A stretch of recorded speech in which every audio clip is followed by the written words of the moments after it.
Hello, hi, good evening. Naalala nyo ba yung mga nakaraan natin? Kung kayo ay galing sa kabukiran o sa bulubundukin o sa probinsya na walang kailaw-ilaw, ito po yun. Ayan, nakita nyo po yun. Ayan, madilim ang kapaligiran. Ayan. Kitang-kita nyo mga kapaksiw, di ba?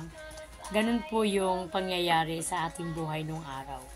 Kaya kung sakaling may mga naganap sa ating buhay na tulad ng ganitong mga sitwasyon, ay huwag po kayong manibago.